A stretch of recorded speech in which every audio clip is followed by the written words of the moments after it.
જય શ્રી કૃષ્ણ મિત્રો, હું આશાબેન પટેલ અમારી ગુજ્જુ લેડીઝ ચેનલમાં તમારું સ્વાગત કરું છું.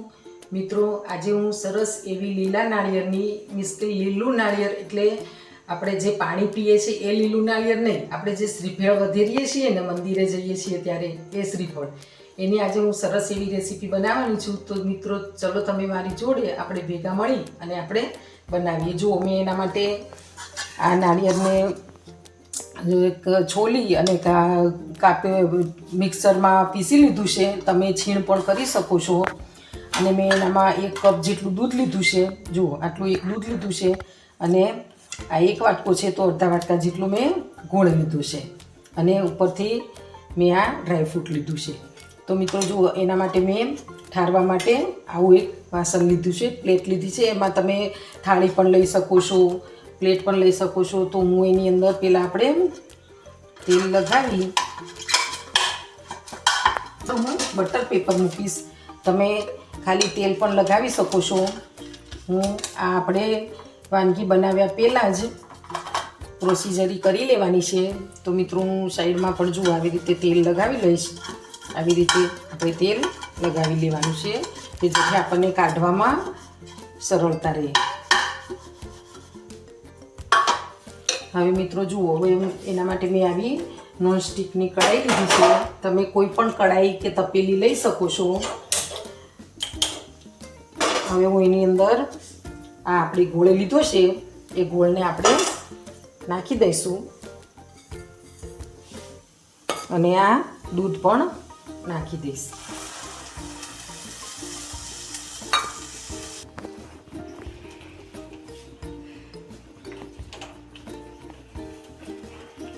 જો મિત્રો, આપણે એને આવી રીતે હલાવ્યા કરવાનું છે.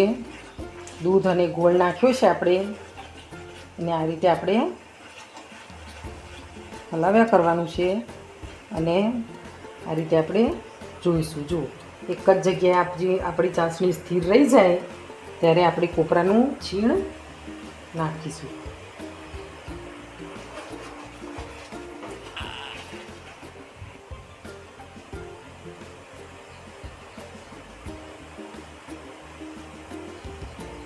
જો મિત્રો, હવે આપણી આ ચાસણી ખસતી નથી, જો સ્થિર રહી ગઈ છે. તો હવે એની અંદર આપણે આ છીણ છે એને નાખી દઈશું.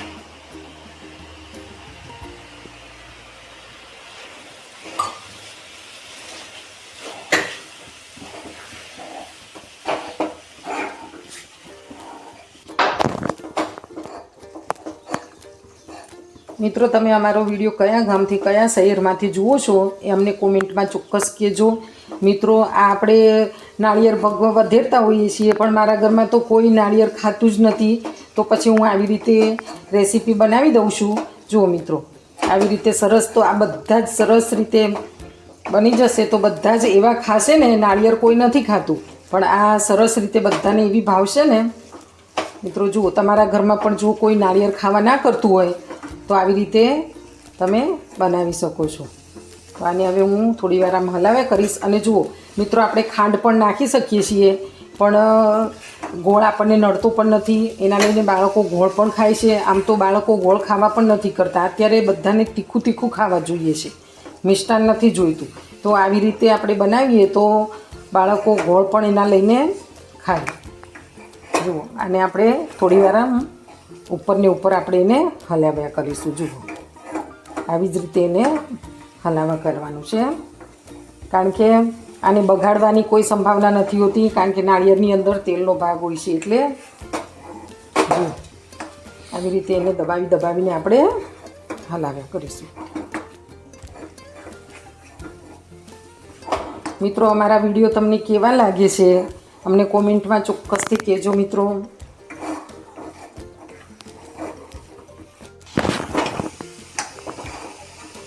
જુઓ મિત્રો, મેં આ ઇલાયચી લીધી છે. તો હું જુઓ પાંદડા હાથે અને ઉપરના ફોતરા સાથે પીસીને આવી રીતે હું ભરી રાખું છું. તો હું થોડી ઇલાયચી પણ નાખીશ. જુઓ, થોડી ઇલાયચી નાખીશ તો એનાથી સ્વાદ સુગંધ બહુ જ સરસ આવે છે. મિત્રો,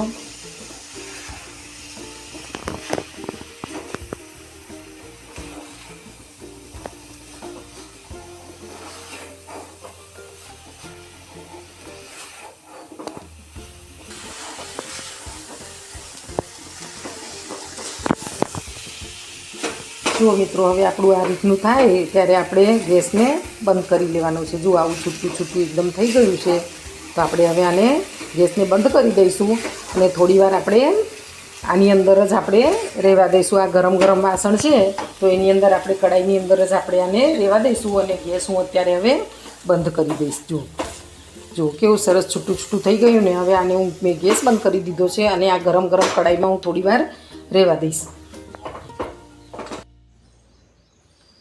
જુઓ મિત્રો, હવે મેં 5 મિનિટ સુધી આ કડાઈમાં હલાવ્યા કર્યું હતું અને પછી મેં પ્લેટમાં નાખી અને ઉપરથી ડ્રાયફ્રૂટ નાખી દીધા છે અને ડ્રાયફ્રૂટને આ રીતે ચવેતાની મદદથી આ રીતે આમ દબાવી દીધા છે. જુઓ, આ રીતે આપણે આમ દબાવી દેવાના છે અને હવે આપણે આને ઠંડુ પડે ત્યાં સુધી રાહ જોશું. ત્યાં સુધી આપણે એના કટ કરવાના નથી. આપણે એને ઠંડુ પડવા દઈશું થોડીવાર. મિત્રો જુઓ, હવે આપણું આ ઠંડુ પડી ગયું છે તો હવે આપણે એના કટ કરી લઈશું.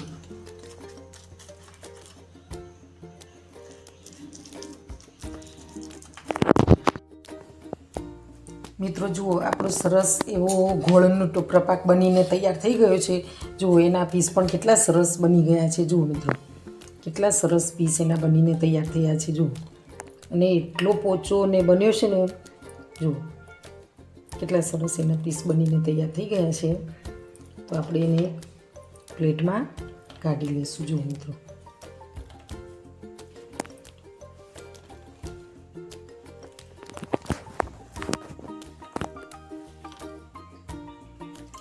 કેટલો પોચો બન્યો છે. જુઓ કેટલો પોચો બન્યો છે. ખાવામાં પણ એટલો જ ટેસ્ટી છે મિત્રો.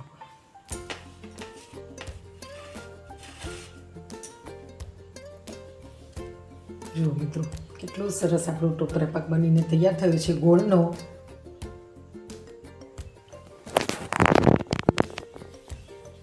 મિત્રો, અમારા વિડીયો તમને કેવા લાગે છે? અમારા વિડીયો તમને ગમતા હોય તો અમારા વિડીયોને લાઈક, શેર અને સબસ્ક્રાઈબ ચોક્કસથી કરજો.